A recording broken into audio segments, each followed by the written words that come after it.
के जो भी मेरा भाई बहन यहाँ खड़ा हो बैठ जाओ, मेरी इज्जत रखो। ऐसा ना हो मीडिया के लोग जाके कहें कि यार वो तो वहां तो लोग समाज में जन्मे सभी संतों गुरुओं महापुरुषों को नमन करते हुए आज छतरपुर की ऐतिहासिक धरती यहाँ उपस्थित गरीब आदमी आजाद समाज पार्टी ओबीसी महासभा और मेरे परिवार के जितने भी लोग आए हैं, चाहे वो नौजवान साथी हो, बुजुर्ग हो, भाई हो, बहने हो, माए हो, उन सबका बहुत बहुत धन्यवाद आभार। मैं जानता हूँ जगह कम है, तुम्हारी संख्या ज्यादा है, लेकिन संभालो खुद को। बैठ जाओ, तुम्हारे पीछे वाले को दिक्कत होती है, तुम बैठ जाओगे तो हमारे पीछे वाले भाई को हिम्मत मिल जाएगी। जो आगे खड़े हैं उनसे कह रहा हूं बैठ जाओ।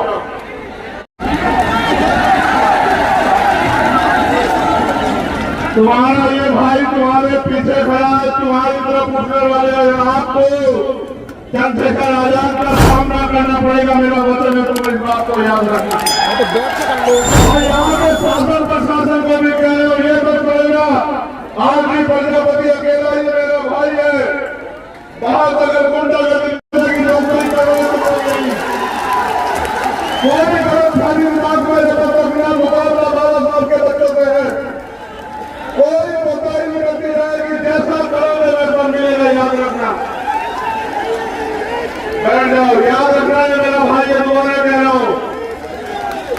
बहुत सोच समझ के छतरपुर में आज बहुजन स्वाभिमान सम्मेलन में पहुंचे आप सब भाइयों को पूरे धन्यवाद करता हूं। मुझे एक बहुत जरूरी बात आपसे कहनी है। इस मंच पर हमारी बहनें जो महिला नेता है वो भी मौजूद है। हमारे आजाद समाज पार्टी के दोनों प्रभारी मोहनलाल जी और रविंद्र कुमार भाटी जी भी मौजूद है। यहाँ हमारे और तमाम नेता भाई सुनील अक्सर जी, सुनील बैरसिया जी, राहुल गांधी जी, सत्येंद्र सहगल जी, राजवीर जी, अशोक जी, देवजी महिवाल जी, चंदन महिवाल खड़े होंगे।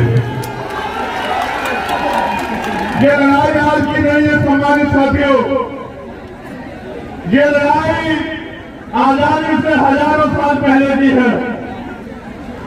हम इस देश में शासक हुआ करते थे, वहां अफगानिस्तान ईरान तक हमारा राज हुआ करता था। चंद्रगुप्त मौर्य से लेकर बड़े तक हमने यहाँ सैकड़ों साल राज किया देश में। और जब हम लोग राज करते थे तो ये देश सोने की चिड़िया होता था। न किसी को अन्न की, न ढकने के लिए तन पर ढकने के लिए कपड़े की, न सुरक्षा की, न काम तरह की किसी परेशानी की, न ही कोई गैर बराबरी थी। सब लोग मिलजुल के राज करते थे, सब लोग मिलजुल के रहते थे। ऐसा राज हमारे महापुरुषों ने देश में रखा। लेकिन सामान्य साथियों, आपको जानना चाहिए कि जिनका राज हुआ करता था वो इस भारत में गुलाम क्यों बने। जब तक आप इस बात को नहीं जानोगे, तब तक आप अपनी ताकत को नहीं पहचानोगे। जब तक आप अपनी ताकत को नहीं पहचानोगे, तब तक आप अपनी हिस्सेदारी को लेने के लिए नहीं खड़े हो सकते। इसलिए आपको इतिहास जानना बहुत जरूरी है। मैं आपसे अपील की थी कि आप बैठ जाओ, बहनें बैठी है वहां। इससे समझौता नहीं कर पाऊंगा बहनों के सम्मान से। सब कुछ बर्दाश्त कर सकता हूं, लेकिन माँ बहनों के सम्मान से समझौता कोई बर्दाश्त नहीं करूंगा। ये बात याद रखना। आप जानते हैं, मेरे परिवार में जब मेरी बहन की शादी में जो अपमान हुआ, वो अपमान मुझे आखिरी रात छतरपुर की धरती में, मैं उस पर भी बात रखूंगा। लेकिन पहले इतिहास में आपसे बात कर लूं। मैं आदेशित करके आपसे कह रहा हूं कि यहाँ बहनों के पास वाले लोग बिल्कुल न खड़े हो, चाहे उनको कोई भी मुसीबत का सामना करना पड़े। आप महापुरुषों का खून हो, अपनी ताकत को पहचानो। ये वॉलेंटियर की होकर बैठ जाएंगे, ये वॉलेंटियर बहुत परेशान कर रहे, बैठ जाओ, उनको बैठाओ। क्यों सीता ये भी आपको जानना चाहिए। आजादी से पहले जिन लोगों के हाथ में व्यवस्था थी, उन्होंने बहुजन समाज के लोगों को न पढ़ने का अधिकार दिया, न नौकरी करने का अधिकार दिया, न जमीन रखने का अधिकार दिया, न बिजनेस करने का अधिकार दिया, न अच्छे घर बनाने का अधिकार दिया, न घूमने की आजादी दी, न संसाधन रखने का अधिकार दिया। फिर हमारे महापुरुषों ने अपने बच्चों की कुर्बानियां दी। महात्मा ज्योतिबा फूले और उनके बाद छत्रपति साहू जी महाराज ने हमें पढ़ाने लिखाने का काम किया, हमारे लिए स्कूल खोले। फिर बाबा साहब अम्बेडकर ने पहले मिशन के स्कूलों में, फिर उसके बाद जो यहाँ के स्कूल थे उनमें पिछली दरवाजे में बैठ के अपनी पढ़ाई पूरी की। फिर पढ़ाई करने के लिए विदेश गए और विदेश से पढ़ के आके आपके हक अधिकारों के लिए लड़े। अगर 4-6 लोग डिस्टर्ब कर रहे हो तो खींच के बिठा दो। तुम्हारी जिम्मेदारी है कि रक्षा सुरक्षा करना सीखो, वरना पाखंडी तुम्हें खत्म कर देंगे, तुम्हारा वजूद खत्म कर देंगे। खींच के बिठाओ। तुम ताकतवर कौन हो, अपनी ताकत को पहचानो। कब तक मानते रहोगे, कब तक उम्मीद करोगे तुम लोग। ये जो बीच में लोग खड़े, बिठाओ, जोड़ लगा के बिठाओ लोगों को। ये आपको मेरी बात के बीच में डिस्टर्ब कर रहे हैं। इनको कोई अधिकार नहीं इन लाखों लोगों को परेशान करने का। इनको जोड़ लगा के बिठाओ। एक मिनट से ज्यादा लेट हो गए तो मेरी फ्लाइट में मुझे तो आसान हो जाएगा जाने में। चलो अच्छा, बहुत अच्छा। मैं इन तीनों बहनों का धन्यवाद देता हूं। बहुत बहुत धन्यवाद मेरी बहनों। देखो, महिला 9 महीने अपने पेट में रख के बच्चे को जन्म देती है और लोग खुद गीले सूखे में रहती है। इसकी शक्ति का कोई तोड़ नहीं है। मैं आज मां की शक्ति को नमन करता हूँ दोनों हाथ से। वो डटी है और मेरी बात पर गौर करो। आपको इस देश में कोई भी अधिकार रोने चिल्लाने मांगने से नहीं मिला। उसके लिए हमारे महापुरुषों ने कीमत चुकाई। मैं बात कर रहा था आजादी की। जब देश आजाद हुआ, व्यवस्था के कारण जो लोग गरीब थे वो गरीब रहे और जो अमीर थे वो अमीर रहे। पहली जो अंतिम सरकार बनी उसमें चुनाव नहीं हुआ। वो चुनाव जो हुआ, बिना चुनाव हुए सरकार बनी, नेहरू जी प्राइम मिनिस्टर बने और जब उनकी सरकार बनी उन्होंने वादा किया कि हम संविधान को पूर्ण रूप से लागू कराने का काम करेंगे। और आज तक भी हम इस उम्मीद में है कि कब संविधान पूर्ण रूप से लागू होगा, क्योंकि दुनिया का अगर सबसे बेहतरीन संविधान कहीं है तो वो कॉन्स्टिट्यूशन ऑफ इंडिया है, वो भारत का संविधान है। आगे बढ़ो। लड़ाई यहां तो शुरू हुई थी, फिर जो गरीब था, सरकार ने सब लोगों को रोजगार नहीं दिया, क्योंकि भारत में सरकारी और प्राइवेट 7% रोजगार है, 2% सरकारी और 5% प्राइवेट। उसके बाद लोग खेती करते हैं, मजदूरी करते हैं। लेकिन हाल क्या है, सारे लोगों को 30 दिन मजदूरी नहीं मिलती, सारे किसानों को फसल का उचित दाम नहीं मिलता, किसानों पे प्राकृतिक मार होती है। यानी कि सरकार ने किसी भी तरह इस इतने बड़े समाज को अपने पैरों पे खड़ा होने के अवसर नहीं दिए। थोड़ी बहुत अगर अवसर मिले तो वो बाबा साहब अम्बेडकर के संविधान में जो आरक्षण व्यवस्था थी, उस आरक्षण व्यवस्था के कारण जो कुछ नौकरियां मिली, उससे हमारे लोग अपने पैरों पर खड़े हुए। इसलिए जब हमारे लोगों ने अपने महापुरुषों की बात मान के पढ़ना शुरू किया, मंदिर को छोड़ के स्कूल जाना शुरू किया, तो इनमें चर्चा हुई कि अगर ये पढ़ लिख जाएंगे दलित, पिछड़े, आदिवासी, अल्पसंख्यक समाज के लोग, तो ये तो कुर्सी में बैठ जाएंगे। अगर ये कुर्सी में बैठ जाएंगे तो ये राज करेंगे, और अगर ये अपनी वोट की ताकत को समझ गए तो हम इस देश में इनके अधीन हो जाएंगे। 56 के बाद जब बाबा साहब अम्बेडकर ने बौद्ध धर्म की दीक्षा ली, तब जाके ये सत्संग और धार्मिक आयोजन होने शुरू हुए। उसके बाद हमारी बहनों को, माओ को, चाची ताऊ को, ताइयों को, बुजुर्गों को किस तरह से धार्मिक आडंबर में फंसा के उनको शिक्षा से दूर करके जो गरीबी, बेबसी, इनकी व्यवस्था में जो संसाधनों का वितरण गलत तरीके से हुआ, गैर बराबरी कारण हुआ, जो गरीबी हमारे लोग झेल रहे थे, उससे दूरी होने का इन्होंने रास्ता बताया कि आप हमारे सत्संग में आओ, हम यहाँ से आपकी गरीबी दूर कर देंगे, आपकी बीमारी दूर कर देंगे, आपके बच्चों को रोजगार दे देंगे, आपकी समस्याओं का हल कर देंगे। जो समाज हजारों साल गुलामी में रहा था, उस समाज को लगा कि हो सकता है इन आश्रमों में जाके, इन सत्संग में जाके, मंदिरों में जाके और तमाम तरह के धार्मिक आयोजनों में जाके शायद हमारी मुक्ति हो जाए। अपनी गरीबी को खत्म करने के लिए, अपनी बेरोजगारी को खत्म करने के लिए, अपने परिवार में जो बीमारी आ गई है, उस बीमारी को खत्म करने के लिए वो इन बाबाओं के पास जाते हैं।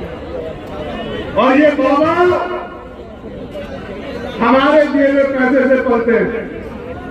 हमारा खाके अगर कोई पाखंडी हमें आंख दिखाएगा तो याद रखना, इलाज कर दिया जाएगा, ये बताने के लिए सफर हुआ है। हम इनके यहाँ पैसे देते हैं, आप तय करो। और मैं तो चैलेंज से कह रहा हूं कि बदलेगी सरकार, तुम्हारी एक एक संपत्ति की जांच न कराई, तुमने किस तरह हमारे लोगों की जमीन दवाई लोगी, तब मैं तुम्हें बताऊंगा। याद रखना, क्या तुम अभी की सरकार के भरोसे बैठे हो? याद रखना, निजाम बदलो। ये बैठो, फिर दादाजी करने लगे हो, बैठ जाओ।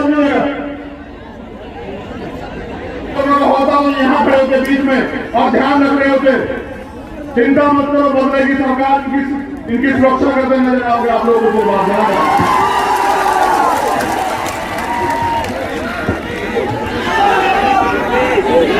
एक मिनट की हो जाओ, तुम्हारे आप हो तो उसको मंच पे ले आओ। उसकी माँ आ गई, हमको परेशान है, या बाबा की पर्ची की जरूरत नहीं है, आपकी पर्ची से काम चलाएगा। देखो अपनी निगाह करके, 10 साल का बच्चा है, प्रिंस कहाँ है?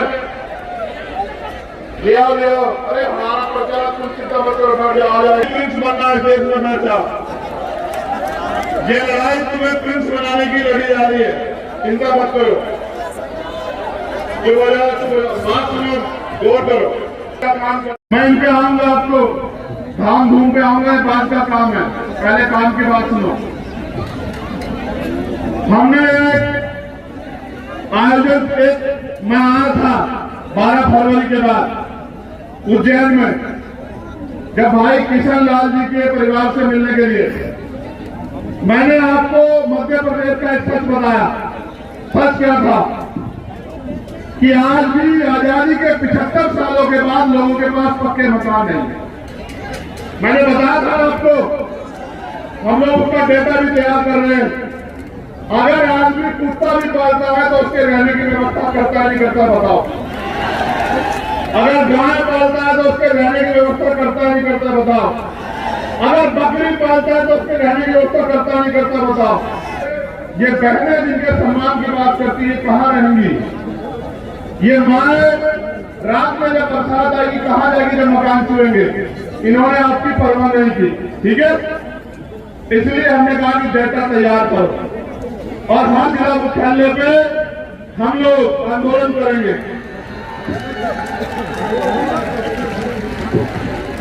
अब बनेंगे भोपाल जाके,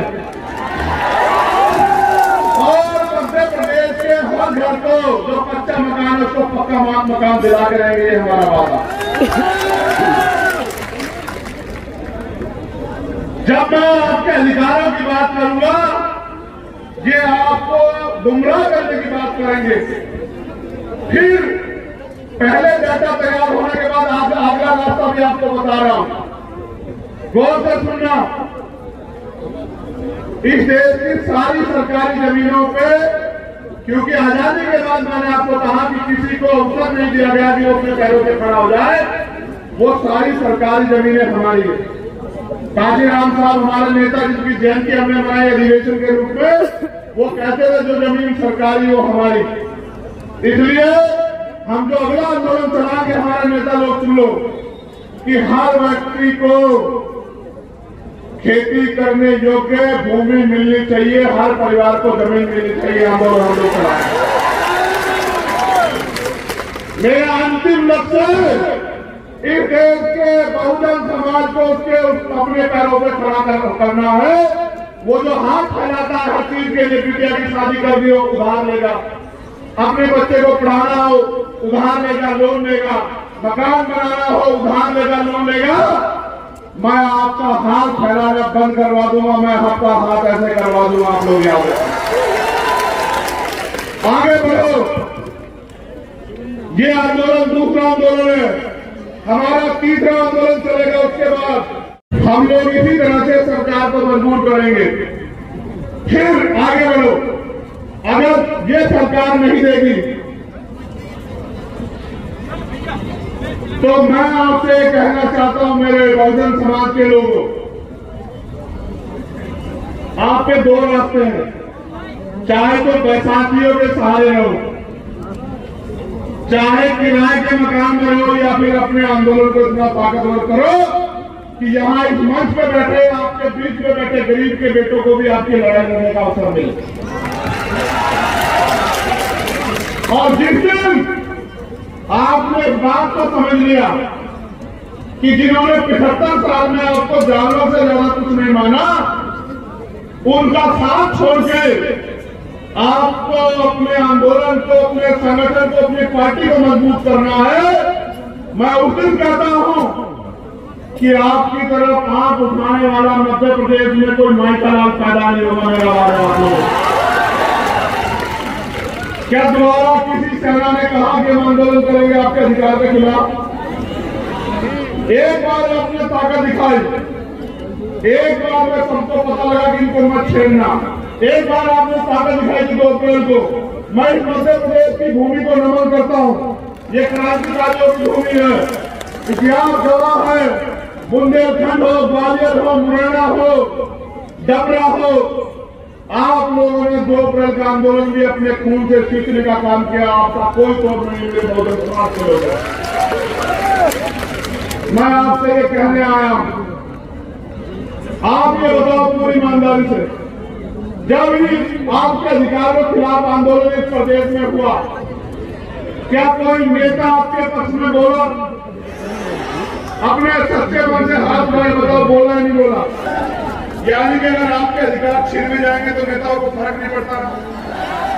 पहली बात, जब आप मेरे परिवार का यहाँ अपमान हुआ इसी छतरपुर की धरती पे, और एक गुंडा मेरे परिवार को अपमानित करता है, डराने का काम करता है, आप बताओ कोई नेता बोला आपके पक्ष में जब तक भीम आर्मी नहीं खड़ी हुई?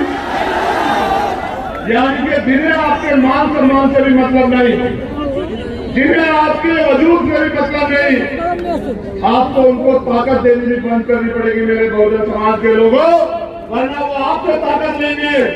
देखो, गौर करो मेरी बात पे, आप जिसको वोट दोगे वो ताकतवर होगा, ठीक है? जो ताकतवर होगा वो अपने बच्चों को ताकतवर करेगा। आप मुझे वोट दोगे, कौन ताकतवर होगा? मैं ताकतवर हूंगा तो तरक्की किसकी होगी बताओ? ना मुझे यहाँ से विधायक बनना, ना मुझे यहाँ से एमपी बनना, ना मैं यहाँ मुख्यमंत्री बनना चाहता हूँ। मैं तो आप लोगों को आपके पैरों पे खड़ा करने के लिए यहाँ मध्य प्रदेश में आया। क्या मैं सरकार के आगे हाथ फैला रहा हूँ अपनी किसी मांग के लिए? ना मुझे कोठी चाहिए सरकार से, ना बंगला चाहिए, ना सुरक्षा चाहिए, ना इनका कोई साधन चाहिए, मगर मुझे एक चीज चाहिए। हजारों साल मेरे लोग अपने देश में अन्याय का सामना करते रहे, और मेरे नेहरू बाबा साहब अम्बेडकर अपने 4-4 बच्चों को कुर्बानी देके गए। माननीय काशीराम साहब ने अपना पूरा जीवन लगा दिया। ये है प्रिंस को एक एक करके आगे भेजते जाओ। बहुत बहुत अब बैठे रहो, देखो पता लगाना किसके पर्चे में ज्यादा दाम है।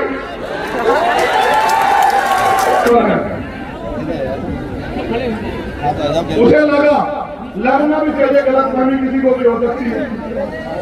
हमारे यहाँ तो कहते हैं कुत्ता पालो, बिल्ली पालो, बकरी पालो, लेकिन गलतफहमी मत पालो। तो उसमें गलतफहमी हुई कि वो शराब के नशे में गया और कट्टा पिस्टल जो भी हो वो लहराते हुए उसने हमारे लोगों को अपमानित किया, हमारे परिवार को बेइज्जत किया, हमारे लोगों को गालियां दी, हमारी बहन की शादी को डिस्टर्ब किया, उनको धमकाया। हमारे लोगों ने आगे बढ़ के जब मुकाबला किया तो जब मैंने घोषणा की कि हम आ रहे 17 तारीख में सरकार सुन ले, इन्हें लगा यहाँ के एसपी भी है भैया, मेरे बात को याद रखना, एसपी महोदय जिस दिन सरकार बदलेगी मुख्यमंत्री नहीं बदलेगा। कानून के डंडे में बहुत ताकत है, कभी हमारी कभी तुम्हारी, याद रखना। मेरे लोग भी तुम्हारी इस चोट का जवाब वोट से देंगे, याद रखना। वोट करो मेरे नौजवान सिपाहियों, मेरे योद्धाओं। उनको पता था कि जब चंद्रशेखर आगे लड़ेगा तो वो कहेगा 307 में पर्चा दर्ज क्यों नहीं किया, मुकदमा क्यों नहीं लेगा, लगा हुआ वेदना लेके घूम रहा। बाबा जी ने हमारे परिवार को बुला डरा, परिवार भी डर गया क्योंकि बहुत ताकतवर व्यक्ति है। मुख्यमंत्री उनके यहाँ बैठे रहते हैं, आईजी डीआईजी एसपी उनके यहाँ बैठे रहते हैं, उनको लगा इनके सामने कौन लड़ेगा। लेकिन जैसे ही ये नीले पटके वाले पीले पटके वाले उनके पास पहुंचे, फिर उसने कहा कि नहीं, डोज नहीं कट्टा था। फिर उसने कहा कि नहीं, इस पाखंडी को जेल में होना चाहिए। इन्होंने जानबूझ के इससे पहले मैं आ जाऊं और मैं 307 और दफा 25 ऐड कराऊं और फिर उसको बेल नहीं मिलेगी, इन्होंने संविधान से डर के उसको गिरफ्तार कराया और फिर उसको न्यायपालिका में हस्तक्षेप करके उसको बेल दिलवा दी। और लोग कहते हैं कि SC/ST का मुकदमा, कहाँ का SC/ST का मुकदमा, उसको तो बेल मिल गई। एक आदमी पूरे समुदाय का अपमान करे, ये चाचा खड़े हैं उनके, एक आदमी पूरे समुदाय को गाली दे, मेरे हाथ बांध रखे संविधान में, याद रखना।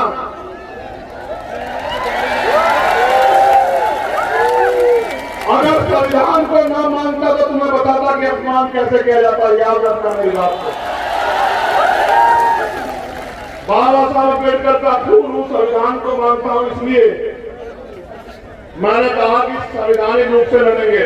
लेकिन आपने देखा कि जब आपके पास राजनीतिक ताकत नहीं है तो किस तरह से आपका अपमान करने वाला व्यक्ति भी घर में आराम से जाकर सोता, देखा नहीं देखा। और जो निर्दोष था मेरा भाई आईडी प्रजापति, उसके 1000 पुलिस वाले, वो बता रहा है कि मेरा एनकाउंटर के याद रखना, आईडी प्रजापति तुम्हारी तरफ चलने वाले हर गोली के सामने चंद्रशेखर आजाद खड़ा, याद रखना। और मैं आपसे भी कह रहा हूं, शासन प्रशासन के लोगों, गुंडों पे कार्रवाई करो, हम नहीं आपको बोलेंगे। अपराधियों पे कार्रवाई करो, हम नहीं बोलेंगे। बहन बेटी के अपमान करने वाले पे कार्रवाई करो, हम आपके साथ खड़े हैं। लेकिन अगर सत्ता के नशे में लगे कुर्सियों बैठ के, ये बिना सत्ता के आपको कह रहे हैं। मैं चाहता तो ये सभा यहाँ नहीं, ये एसपी साहब के दफ्तर के बाहर होती, उनको एहसास हो जाता मुकाबला के लिए।